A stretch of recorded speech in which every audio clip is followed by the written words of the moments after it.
Greetings, YouTube. Socialism is a scare word they have hurled at every advance the people have made in the last 20 years. Socialism is what they called public power. Socialism is what they called Social Security. Socialism is what they called farm price supports. Socialism is what they called bank deposit insurance. Socialism is what they called the growth of free and independent labor organizations. Socialism is their name for almost anything that helps all the people. Harry S. Truman, October 10th, 1952. So why do I bring up Mr. Truman in today's political climate of 2020? Well, there's one of those big, huge electronic signs that flashes different messages so that you only have to pay for, your 10 or 15-second ad. It kind of makes sense seeing as people are in traffic.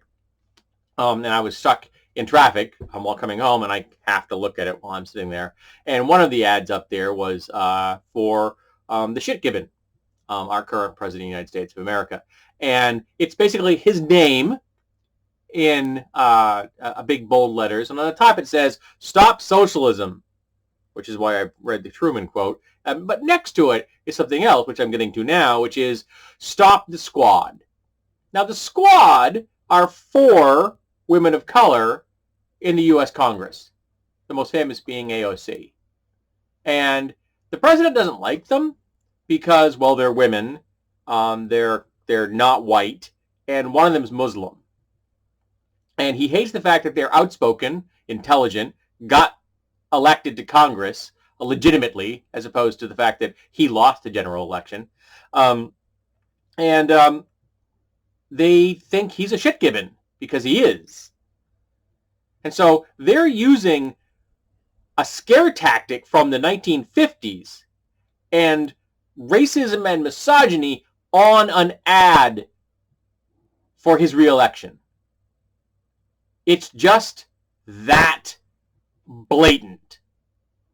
It's right out there, which isn't shocking, seeing as his base, the red caps, really aren't that smart. Because if they were, they wouldn't be red caps. They would understand that voting Republican is against their best interest, the nation's best interests, the planet's best interests. They would understand that they are supporting a political terrorist organization, the GOP.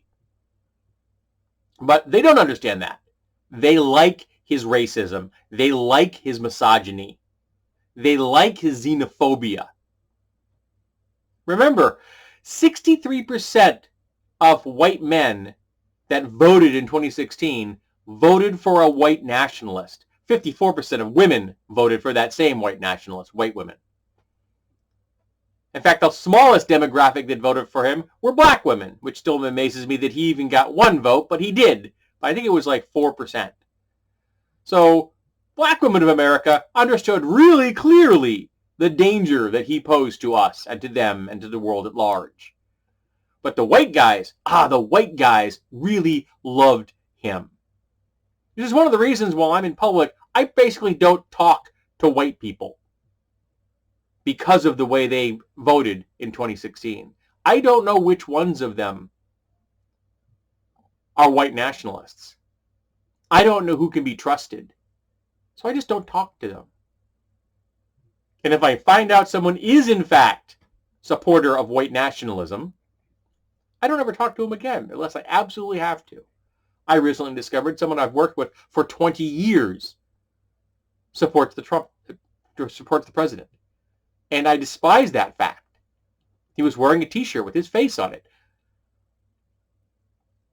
And I'm never going to talk to this dude again, even though I talk to him on a regular basis. I've helped the dude because he was having medical emergencies at work. I'm a first aider, and I'll do so again. But I'm not going to chit-chat with him.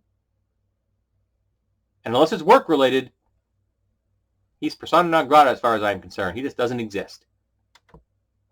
I want nothing to do with all the white people in America because I can't trust them.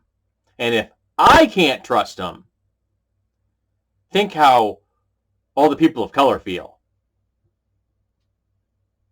Because even the ones that didn't vote for him aren't facing their own personal involvement in racism.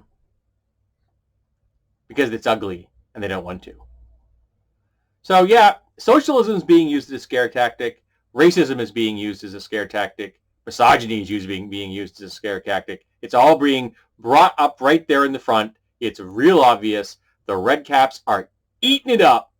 They love the stuff. They can't get enough. And it's here. And it's ugly.